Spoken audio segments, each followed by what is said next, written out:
I'm gay.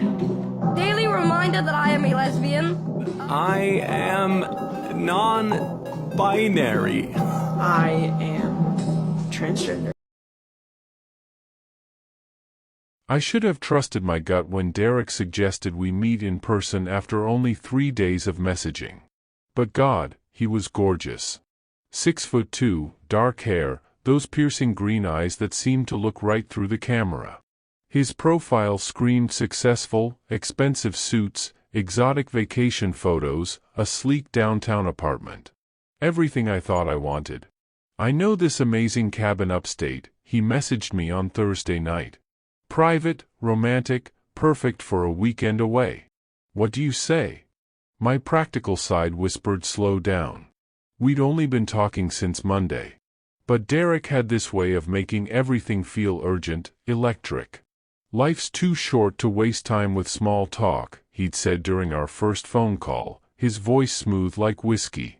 I said yes. Friday afternoon, I packed my weekend bag with shaking hands. Not from nerves, from excitement. Finally, someone who wanted to skip the games and dive straight into something real. Derek had sent me the address that morning along with a photo of the most beautiful log cabin I'd ever seen, nestled between towering pines with a wrap-around porch that overlooked a pristine lake. The drive took 3 hours through winding mountain roads that gradually lost cell service. By the time I reached the cabin, my phone showed one lonely bar, flickering in and out like a dying heartbeat. Derek was waiting on the porch, even more stunning in person. He bounded down the steps with a confidence that made my chest tight. Marcus. Finally. He pulled me into a hug that lasted just a beat too long, his cologne expensive and intoxicating. The cabin was perfect. Rustic but luxurious, with a stone fireplace that crackled warmly and floor-to-ceiling windows that framed the sunset-painted lake. Derek had prepared dinner, steaks, wine, candles. Everything orchestrated like a movie scene. This place belongs to my family, he explained as we ate. Been coming here since I was a kid. It's my sanctuary. The wine loosened my tongue, and soon I was sharing stories from my childhood, my job, my dreams. Derek listened with an intensity that felt intoxicating. He asked questions that dug deeper, about my finances, my family relationships, my daily routines. At the time, it felt like genuine interest. Wait, what? So you live alone? Derek asked casually, refilling my glass. No roommates checking on you? Something cold flickered across his expression when I nodded. Just for a second. Then his warm smile returned, and I convinced myself I'd imagined it. We spent Saturday hiking, swimming in the lake, making love in front of the fireplace. Derek was attentive, passionate, everything I'd hoped for. But I noticed strange details. His phone buzzed constantly, and he'd step outside to take calls. When I asked about it, he'd brush me off with a kiss. Just work stuff. You know how it is. Saturday night, I woke to find Derek going through my wallet. I lay frozen, watching through barely opened eyes as he photographed my driver's license with his phone, then carefully copied information from my credit cards into a small notebook. My blood turned to ice. When he noticed I was awake, Derek didn't even flinch. Just checking if you had any cash for coffee tomorrow, he said smoothly, sliding my wallet back into my jeans pocket. Sorry to wake you, babe. But I'd seen the notebook. Seen him photograph everything. Sunday morning arrived with a tension thick as fog. Derek was different, more demanding, less charming. When I suggested we head back to the city, he insisted we stay another day. I took Monday off work, he said, but something in his tone made it sound less like a request and more like a command. Besides, what's the rush? That's when I noticed my car keys were missing from where I'd left them on the kitchen counter. Looking for these? Derek emerged from the bedroom, dangling my keys like a taunt. Thought we might go for a drive later. My mouth went dry. Actually, I really need to get back. I have an early meeting.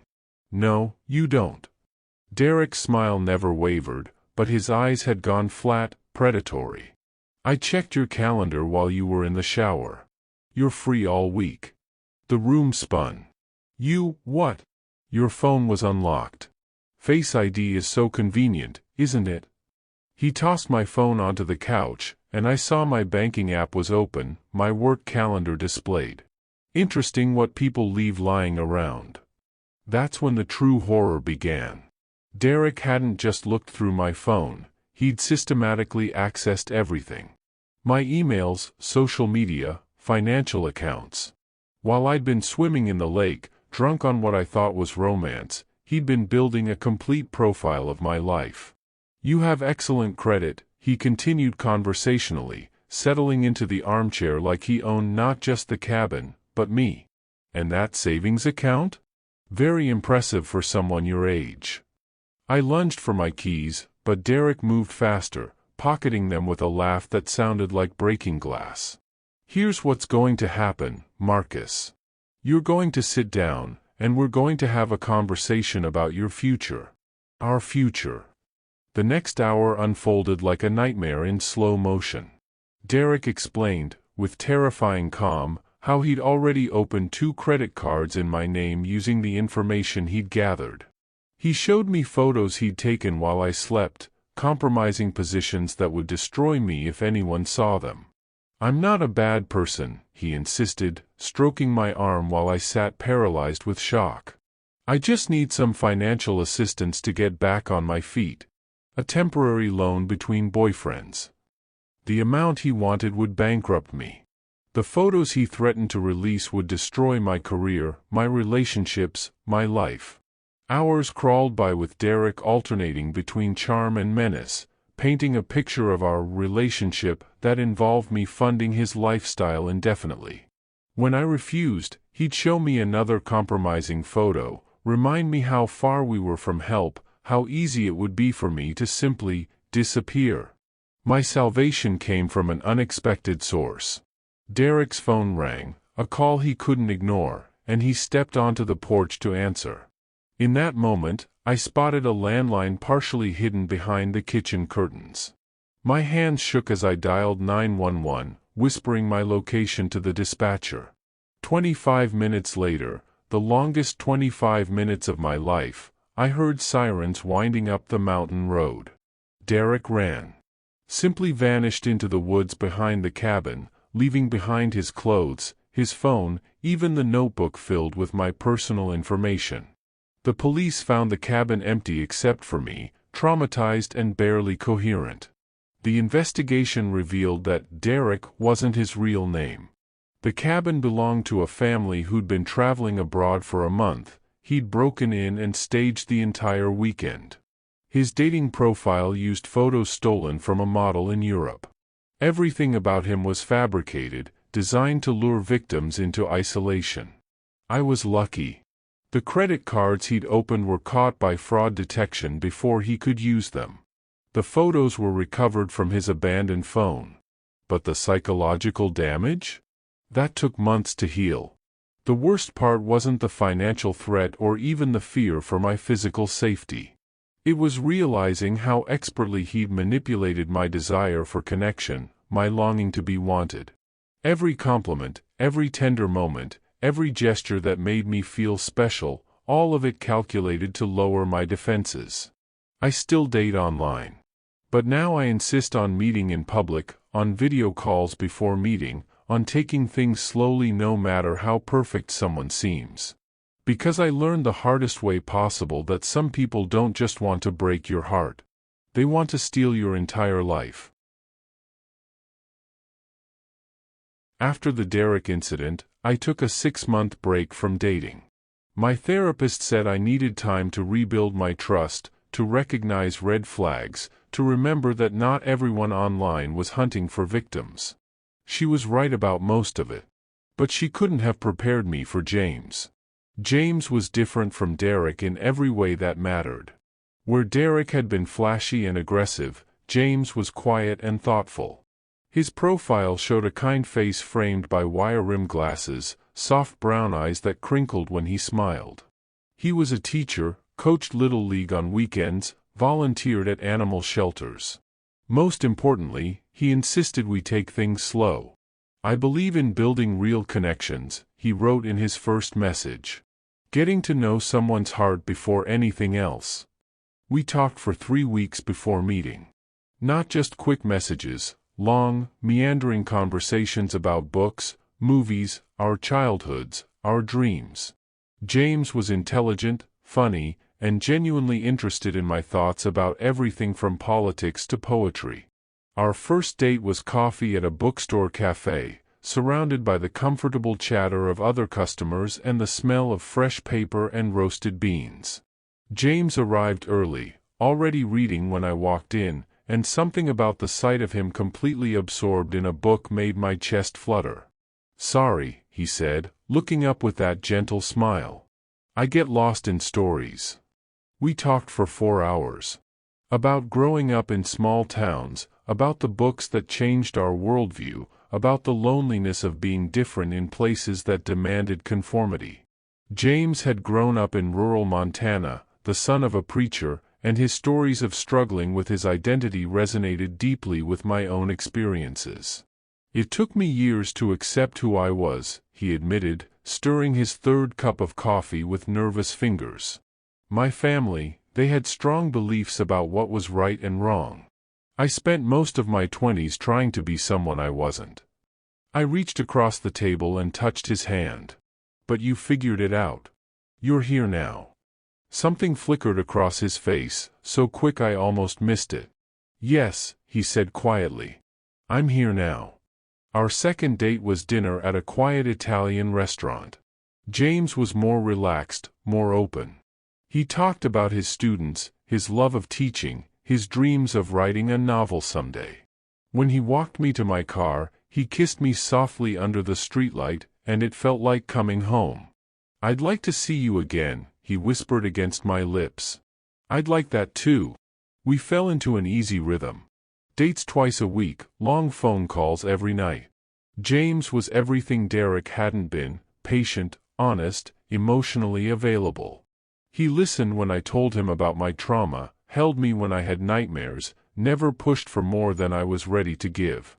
After a month, I was falling in love. That's when James invited me to his apartment. "Just dinner," he assured me when I hesitated. "I want to cook for you." Nothing more than that. His apartment was exactly what I'd expected: cozy, filled with books, artwork created by his students covering the refrigerator. Classical music played softly from speakers I couldn't see. James moved around the kitchen with easy confidence, preparing pasta while telling me about his day. I was looking at his bookshelf when I noticed something odd. Mixed in with the novels and teaching materials were books I hadn't expected. Exodus International, A Guide to Freedom. The Truth About Homosexuality. Healing Sexual Brokenness. "James?" I called out, pulling one of the books from the shelf. "What are these?" The kitchen went quiet. When I turned around, James was standing in the doorway, wooden spoon still in his hand, watching me with an expression I couldn't read. "Research," he said simply. "Research for what?" James set down the spoon and walked toward me slowly, his movements careful and measured. "Marcus, can I ask you something? Are you happy?" The question caught me off guard. "What do you mean?" "I mean really happy. Deep down, in your soul. When you're alone at night, when the world gets quiet, are you at peace with who you are?" Something cold began spreading through my chest. "James, what are you talking about?" "I've been praying about us," he continued, reaching out to take the book from my hands. "About you. About the pain I see in your eyes sometimes, even when you're smiling." "Wait, what? You think I'm in pain because I'm gay?" The words came out sharper than I intended. James's expression softened with what looked like genuine compassion. "I think you're in pain because you're fighting against God's plan for your life." The room tilted. "God's plan? Marcus, I care about you. More than I've ever cared about anyone. That's why this is so hard." He moved closer, his voice dropping to a whisper. "I believe God brought us together so I could help you find your way home." My mouth opened and closed like a fish gasping for air. Home to what? To the man you were meant to be. The man you can still become. And then the pieces clicked into place with devastating clarity. The slow courtship. The emphasis on emotional connection over physical attraction. The way he'd never quite said he was gay himself, just that he'd struggled with identity. James wasn't my boyfriend. He was my would-be savior. "You're not gay," I said, the words falling into the space between us like stones. "I was confused for a while," James admitted, sitting down on his couch and patting the cushion beside him like he was inviting a child to story time. "But I found healing. Freedom. And now I help others find the same path." Help others. I was still standing by his bookshelf, my legs suddenly too weak to support me. "How many others, James?" "You're not the first person I've reached out to, if that's what you're asking." His tone was gentle, patient, like he was explaining something to one of his students. "I've been blessed to guide several people toward wholeness. It's part of my ministry." Ministry.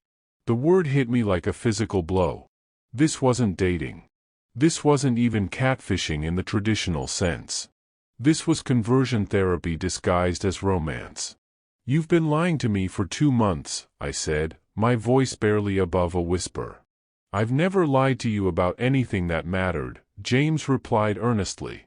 "My feelings for you are real, Marcus. I do care about you. That's exactly why I can't watch you destroy yourself with this lifestyle." Destroy myself?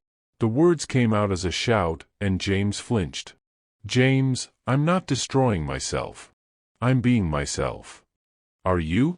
He stood up, moving toward me with that same careful, measured approach.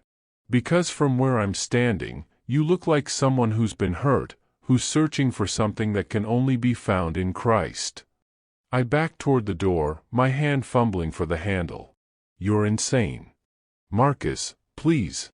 Don't run away from this conversation. It's too important." James's voice cracked with what sounded like genuine emotion. "I've spent weeks praying about the best way to approach this topic with you. I know it's shocking, but..." "Shocking?" I finally found the door handle. "James, you created a fake identity to manipulate me into a relationship so you could try to change my sexual orientation. That's not shocking, that's fucking psychotic." "I never created a fake identity," James said quietly. "Everything I told you about myself is true. I am a teacher. I do coach Little League. I did struggle with same-sex attraction. The only thing I didn't tell you was that I found healing. You found denial. I found God." We stared at each other across the length of his living room, two people who suddenly seemed to be speaking different languages. The pasta was burning in the kitchen, filling the apartment with the acrid smell of charred dreams. "How long?" I asked. "How long were you planning to keep this up?" James's shoulders sagged. I was praying that you'd start to see the truth on your own. That spending time with someone who'd found freedom would help you recognize how much you're missing." "Missing?" I laughed, a sound like breaking glass. "James, I'm not missing anything. I'm gay. I'm happy being gay. I don't want to be fixed because I'm not broken. Everyone's broken, Marcus. That's why we need salvation." And there it was. The fundamental disconnect that made this conversation impossible. To James, my sexuality wasn't just a choice, it was a wound in need of healing, a sin in need of forgiveness, a problem in need of solving. "I need to leave," I said, opening the door. "Marcus, wait." James stepped forward, his hand outstretched. "Can we at least talk about this? Can you at least consider..." "Consider what?" "Converting to heterosexuality? Joining your little ministry project. Consider that maybe, just maybe, the pain you've experienced in your life isn't just random suffering. Consider that maybe God allowed you to go through those difficult relationships to bring you to this moment, to this conversation." The Derek situation. James knew about Derek because I'd told him, trusted him with my trauma, my fears, my vulnerability. And now he was weaponizing my pain as evidence that being gay was destroying my life. "You're sick," I whispered. I ran down the stairs, through the parking lot, into my car with shaking hands. James didn't follow me, but I could see him in my rearview mirror, standing in his doorway, watching me drive away with an expression of infinite sadness. The text started an hour later. "Marcus, I'm sorry if I handled that badly. Can we please talk? I care too much about you to watch you run back to a lifestyle that's hurting you. I've seen the healing that's possible. I just want the same for you. Please don't shut me out. This conversation is too important." I blocked his number. But James was resourceful. Emails from new accounts. Messages on dating apps from profiles I didn't recognize but with photos that were definitely him. Handwritten letters delivered to my apartment. All of them with the same basic message: he loved me too much to let me destroy myself. He'd been called by God to help me find freedom. He understood that I was angry, but anger was just fear in disguise, and fear was evidence that the Holy Spirit was working in my heart. The letters kept coming for 3 months. I moved twice. The last one was different. Shorter. More desperate. "Marcus, I've been praying about what went wrong between us, and I think I understand now. I moved too fast. I should have let you come to these realizations naturally, in God's timing. If you're ever ready to have this conversation again, I'll be here. I'll wait as long as it takes. Some people are worth saving, no matter how long the process requires. You're one of those people. All my love in Christ, James." I never responded. But sometimes, late at night when I'm scrolling through dating apps, I wonder how many other guys James has reached out to. How many other vulnerable men he's targeted with his ministry of deception. The scariest part wasn't his delusion that he could change my sexuality. It was his genuine belief that he was loving me by trying to destroy the core of who I am. In James's mind, he wasn't a predator, he was a missionary. And that made him infinitely more dangerous than someone like Derek, who at least admitted he was a predator. Some people want to rob you of your money. Others want to rob you of your identity. I'm not sure which theft cuts deeper. After James, I almost deleted every dating app on my phone. Almost. But loneliness has a way of making you brave again, or maybe just desperate. 6 months of therapy, self-help books, and well-meaning friends telling me that the right person is out there finally wore down my resistance. I decided to try one more time. Different app, different approach. This time, I'd be smarter. More careful. I'd learn to spot the red flags, recognize the patterns, trust my instincts. I'd learn to protect myself. Or so I thought. Adrian's profile was refreshingly ordinary. Not model gorgeous like Derek, not intensely intellectual like James. Just a regular guy with a crooked smile and kind eyes, holding a paintbrush in one photo and a golden retriever in another. His bio was simple: artist. Dog dad. Looking for someone who appreciates quiet mornings and loud music. What caught my attention wasn't his looks or his words, it was his art. His profile included a link to an Instagram account filled with the most beautiful paintings I'd ever seen. Landscapes that seemed to breathe. Portraits that captured something essential about the human condition. Abstract pieces that made my chest ache with their raw emotion. This was someone who understood beauty, who could create it from nothing. I messaged him about a particular painting, a solitary figure standing at the edge of a cliff, facing an endless sky painted in shades of hope and heartbreak. "That one speaks to me," I wrote. "There's something about the way you captured loneliness without making it feel hopeless." His response came quickly: "That's exactly what I was going for. Most people see loneliness as purely negative, but I think there's beauty in solitude too. It's where we meet ourselves." We talked about art for hours. Adrian's insights into color, composition, and emotion revealed a depth I hadn't expected. He'd studied at Art Institute of Chicago, spent a year painting in Tuscany, sold pieces to collectors in 3 different countries. More importantly, he asked about my interests with genuine curiosity. When I mentioned my love of photography, he wanted to see my work. When I shared a sunset photo I'd taken during a recent hiking trip, he analyzed it like it mattered, pointing out details I'd captured without realizing their significance. "You have an eye for finding magic in ordinary moments," he wrote. "That's a rare gift." Our first phone conversation lasted until 3 a.m. Adrian's voice was warm, thoughtful, punctuated by the occasional sound of his dog, Charlie, padding around his studio apartment. He told me about his current project, a series exploring the theme of connection in an increasingly isolated world. "Each painting represents a different type of relationship," he explained, and I could hear the passion in his voice. "Parent and child, old friends, new lovers, strangers who share a moment of understanding." "Which one are you working on now?" "New lovers," he said softly. "It's the hardest one to capture authentically. That moment when 2 people recognize something in each other that they didn't even know they were looking for." My heart did something complicated in my chest. We video called for the first time the following week. Adrian looked exactly like his photos, tousled brown hair, paint-stained fingers, that same crooked smile that had first caught my attention. Behind him, I could see canvases lined against the walls of what looked like a converted warehouse space, natural light streaming through tall windows. "Sorry about the mess," he said, gesturing to the chaos around him. "I'm in the middle of 3 different pieces right now. Don't apologize. It looks like creativity incarnate." He laughed, a sound like warm honey. "Creativity incarnate. I like that. Mind if I steal it for a painting title?"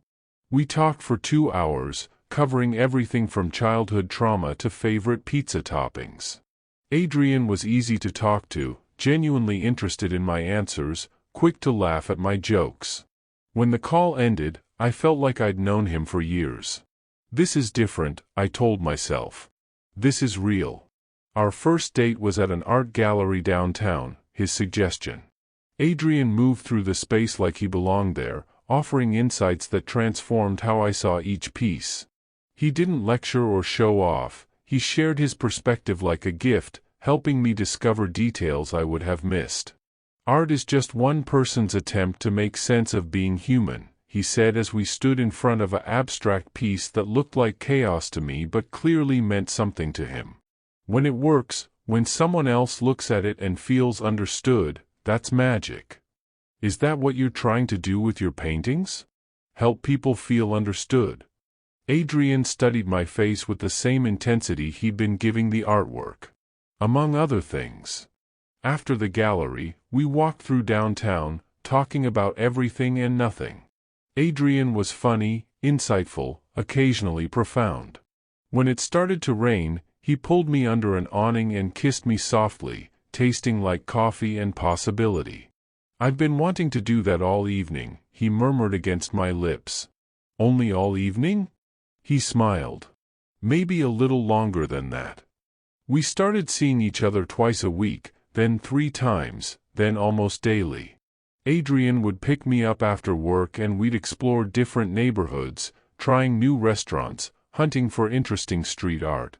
He'd point out architectural details I'd never noticed, color combinations that shouldn't work but somehow did. His apartment was exactly what I'd imagined, a beautiful disaster of creativity. Paintings in various stages of completion, brushes soaking in mason jars, sketches tacked to every available wall. Charlie, his golden retriever, was as sweet as advertised, immediately adopting me as his second favorite human. "He's usually suspicious of new people," Adrian said, watching Charlie sprawl across my lap during our first movie night. "You must be special." Special. The word glowed in my chest like a tiny sun. We made love for the first time on a rainy Sunday afternoon, surrounded by Adrian's paintings, light from the tall windows painting our skin in shades of gold and amber. He touched me like I was something precious, something worth savoring. Afterwards, As we lay tangled in his sheets, Adrian traced patterns on my chest with paint-stained fingers. "I want to paint you," he said quietly. "Naked?" I asked, only half joking. "Clothed, naked, whatever you're comfortable with. I just want to capture how you look right now, in this moment." "How do I look?" "Happy," he said, pressing a kiss to my collarbone. "You look genuinely happy." I was. For the first time in months, maybe years, I felt completely safe with another person. Adrian never pushed for information I wasn't ready to share, never made me feel judged for my past experiences, never tried to fix problems I hadn't asked him to solve. He just loved me. Simply, openly, without conditions or hidden agendas. Which is what made the discovery so devastating. It happened by accident, 3 months into our relationship. I was at Adrian's apartment, waiting for him to finish a client call, idly browsing through the art books on his coffee table. One book fell open to a page marked with a receipt, revealing a painting I recognized immediately. It was the cliff scene from his Instagram. The solitary figure facing the endless sky. But according to the book, it had been painted by someone named Michael Chen. In 1987. My blood went cold. With shaking hands, I flipped through more pages, finding 3 other paintings I'd seen in Adrian's online portfolio. All by different artists. All painted decades before Adrian claimed to have created them. Wait, what? I grabbed my phone and started reverse searching images from Adrian's Instagram. One after another, his original paintings revealed themselves to be the work of other artists, some famous, some obscure, all real people whose talent Adrian had claimed as his own. The landscape from Tuscany? Painted by a French artist in 1962.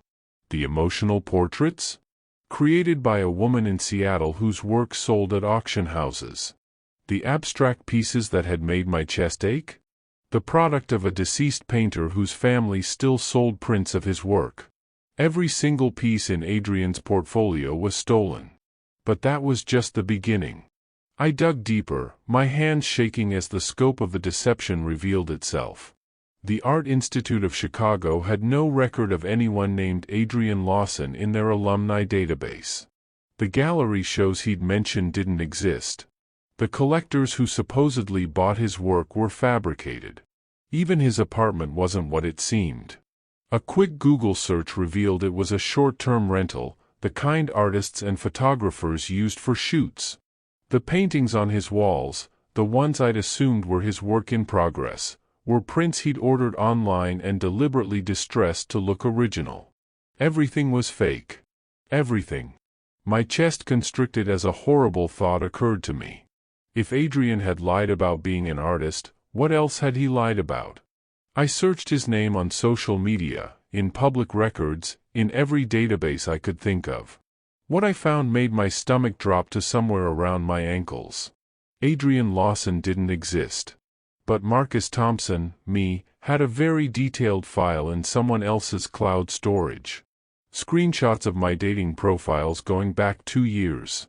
Photos I'd never given permission for anyone to take, clearly captured from a distance with a telephoto lens. Transcripts of conversations I'd had on various apps, including my exchanges with Derek and James. Credit reports. Employment records. Medical information that should have been private. Details about my family, my friends, my daily routines. A psychological profile that analyzed my vulnerabilities, my triggers, my deepest fears and desires. And most disturbing of all, similar files for 17 other men. Each folder was labeled with a name and a number. I was Marcus Thompson, subject 18. The files revealed a pattern that made my skin crawl. Each man had been approached by a different persona, carefully crafted to appeal to their specific interests and needs. David Chen, a lonely PhD student, had been romanced by Sarah, a brilliant researcher who shared his passion for theoretical physics. Mike Rodriguez, recently out and struggling with his identity, had fallen for Kevin, a confident gay man who promised to show him the ropes. Every persona was perfectly tailored.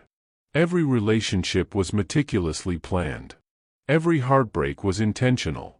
I wasn't Adrian's boyfriend. I was his latest project. The sound of keys in the door made me look up. Adrian walked in, chatting cheerfully about his client call, Charlie trotting beside him with tail wagging. "Sorry that took so long," he said, hanging up his jacket. "You know how art collectors can be, always wanting to negotiate." He stopped when he saw my face. "Marcus? What's wrong?" I held up my phone, showing him the image search results that had started this nightmare. Michael Chen painted this in 1987. Adrian's expression didn't change for a long moment.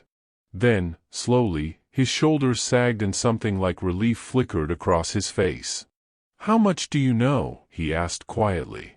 "Everything." My voice sounded strange in my own ears, distant and hollow. "The fake paintings, the fake identity, the files you've been keeping on me and God knows how many other people." Adrian sank onto the couch across from me, suddenly looking older than his supposed 32 years. "Marcus, I can explain." "Explain what?" "That you're a sociopath who gets off on manipulating people? That our entire relationship has been a lie." "Our relationship isn't a lie," Adrian said earnestly, leaning forward like he was trying to close the distance between us. "My feelings for you are real. Everything I've told you about caring for you, about wanting to be with you, that's all true." I stared at him in disbelief. "You've been spying on me for months. You created an entire fake identity to manipulate me into falling in love with you. Nothing about this is real. The identity is constructed, yes. But the emotions," Adrian reached toward me, and I flinched away. "Marcus, I've never felt about anyone the way I feel about you. That's why this is so complicated." "Complicated?" I stood up abruptly, pacing toward the window because I couldn't bear to look at his face anymore. "Adrian, you're running elaborate long-term cons on vulnerable gay men. There's nothing complicated about that. It's just evil." "I'm not trying to hurt anyone," he said quietly. "I'm studying human connection. Trying to understand what makes people fall in love, what makes relationships work or fail. By lying to them? By giving them exactly what they need. Marcus, think about it. Before you met me, when was the last time you felt genuinely happy in a relationship?" The question hit like a physical blow. Because he was right, I had been happy with him. Happier than I'd been in years. "That doesn't matter," I said, though my voice lacked conviction. "Doesn't it? I spent weeks studying you, learning what you'd respond to, what kind of person would make you feel safe and valued and loved. And it worked. You were happy. Based on lies. Based on understanding." Adrian stood up, moving toward me with that same careful approach I remembered from James, though this felt different, less predatory, more desperate. "Marcus, I know this looks terrible from your perspective. But I gave you 3 months of genuine happiness. When was the last time anyone else managed that?" I wanted to argue, but the words stuck in my throat because he wasn't wrong. Even now, knowing everything I knew, part of me still felt drawn to him. The way he listened, the way he made me feel seen and valued, that hadn't felt fake when it was happening. "The other men," I said instead. "What happened to them?" Something shifted in Adrian's expression. "They moved on with their lives." "After you broke their hearts with elaborate lies?" "After I helped them understand what they were looking for in a partner." "Marcus, most of those relationships lasted longer than anything those men had experienced before. They were happier during our time together than they'd ever been." "And when the lies came out?" Adrian was quiet for a long moment. "They didn't always come out." The room spun. "What do you mean?" "Some of those relationships, they ended naturally. Mutual breakups, people growing apart, normal relationship things. The men never knew they'd been part of a study." "A study?" I felt like I was going to be sick. "That's what you call this? A study? An experiment in authentic connection?" Most people spend years trying to find someone compatible, going on dozens of failed dates, wasting time with people who fundamentally don't understand them. I eliminated all that inefficiency. By lying. By becoming exactly who they needed me to be. Adrian's voice rose slightly, animated by a passion that would have been attractive under different circumstances. Marcus, think about traditional dating. People put on masks, present curated versions of themselves, hide their flaws and emphasize their strengths. How is what I did fundamentally different? Because your entire identity was fabricated.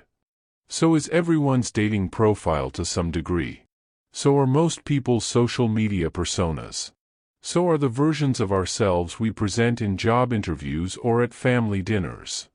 He ran his hands through his hair, and I noticed paint under his fingernails that suddenly seemed sinister rather than charming. I just took it further. I stared at this man I thought I'd known, trying to reconcile the Adrian who'd held me through nightmares with the stranger who'd been systematically documenting my vulnerabilities. Who are you really? That's the question, isn't it? Adrian sat back down heavily, Charlie padding over to rest his head on Adrian's knee. I've been so many people for so many reasons that I'm not sure there's a real me underneath it all anymore. What's your actual name? Does it matter? Names are just labels we attach to collections of experiences and memories. I've been Adrian to you, and Adrian is who I became when I was with you. The philosophical deflection made me want to scream. It matters because I fell in love with a person who doesn't exist. You fell in love with someone who understood you completely, who anticipated your needs, who made you feel valued and appreciated and seen. Adrian looked up at me with eyes that seemed genuinely sad. That person exists, Marcus. He's sitting right here. Built on research and manipulation. Built on care and attention and genuine interest in your happiness. Most people in relationships don't put half as much effort into understanding their partners as I put into understanding you. And there it was, the most disturbing part of this entire revelation. Because in some twisted way, Adrian wasn't wrong.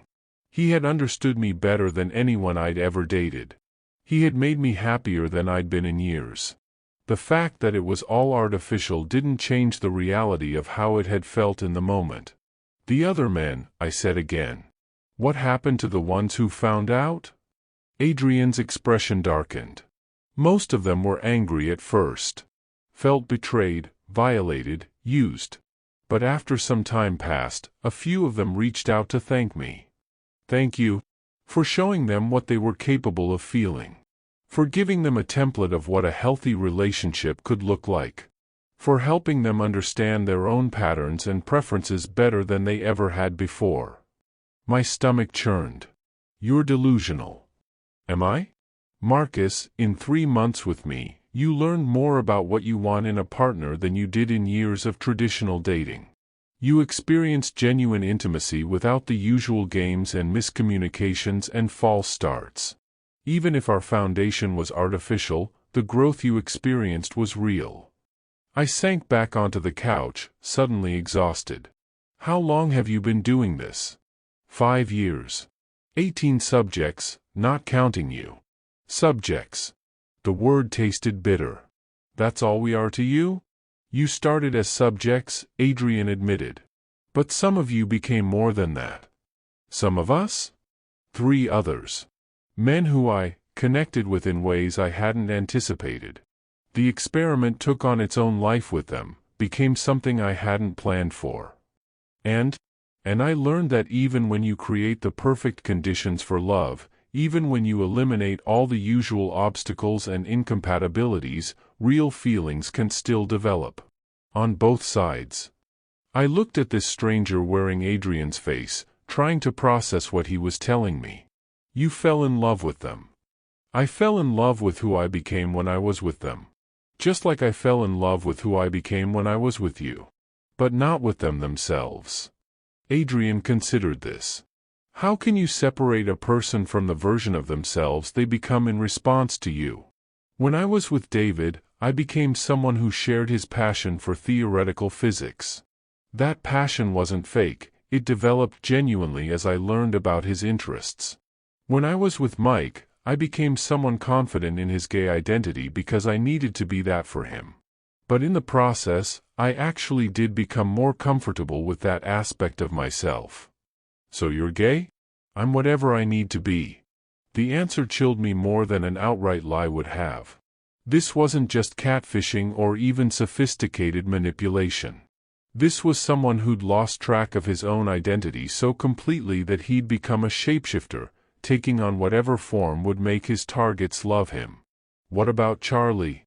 I asked, looking at the golden retriever who was still loyally pressed against Adrian's leg. Charlie's real. He's mine. Has been for 3 years. Before the experiment started? No, he was part of it initially. Dogs make people seem more trustworthy, more nurturing. But somewhere along the way, he actually became my dog rather than just a prop. Even the love he showed his dog was suspect. Nothing about this person was authentic. I need to leave, I said, standing up again. Marcus, please. Can't we talk about this more? I know it's a shock, but what? You want me to stay and be part of your twisted study? You want me to pretend that knowing our entire relationship was fabricated doesn't change anything? I want you to consider the possibility that knowing how it started doesn't negate what it became. Adrian stood too, and for a moment we faced each other across his living room like gunslingers at dawn. I want you to think about whether the happiness you felt with me was less real because of how it was created. I headed for the door. It was less real. All of it. Wait. Adrian's voice cracked. What are you going to do? I turned back to look at him one last time. What do you mean? Are you going to report this to the police? Contact the other men? Expose what I've been doing? The question hadn't even occurred to me yet, but now that he'd raised it, I realized I had a responsibility to the other victims. I should. But will you? I studied his face, looking for any trace of the man I'd fallen in love with. I don't know yet. If you do, I want you to know that what happened between us, the feelings I developed for you, that was all real. Whatever else you think about me, please believe that. I left without responding. The drive home was a blur of rain and tears and the suffocating weight of betrayal. When I finally made it to my apartment, I sat in my car for 20 minutes, trying to process what had just happened. 3 months of my life had been a lie. But they'd also been the happiest 3 months I'd had in years. How do you reconcile those two truths? I never reported Adrian to the police. What crime had he actually committed? Creating fake dating profiles? Lots of people do that. Lying about his identity? Not illegal. Taking photos of me without permission? Disturbing, but probably not prosecutable. The psychological manipulation felt like assault, but I couldn't figure out how to explain that to authorities who wouldn't understand the nuances of emotional abuse disguised as perfect love. I did try to contact some of the other men from the files I'd seen. Most of them didn't respond to my messages. 2 told me I was crazy and blocked me. 1, David Chen, called me. I've been wondering for 2 years if Sarah was too good to be true, he said quietly. Part of me always suspected something was off, but I didn't want to look too closely because I was happier with her than I'd ever been. Do you hate me for telling you? David was quiet for a long time. No. I think I hate you for confirming what I already knew but didn't want to admit. We talked for an hour about the strange grief of losing someone who'd never really existed, about the way artificial love could feel more real than authentic connections that developed naturally, about the particular cruelty of someone who understood exactly how to make you happy and used that knowledge as a weapon. The worst part, David said before we hung up, is that I'd probably fall for it again if he approached me with a different identity. Because for 6 months, I felt like someone understood me completely. And that feeling? I'd do almost anything to feel that again. I understood exactly what he meant. I deleted all my dating apps that night. Haven't re-downloaded them since.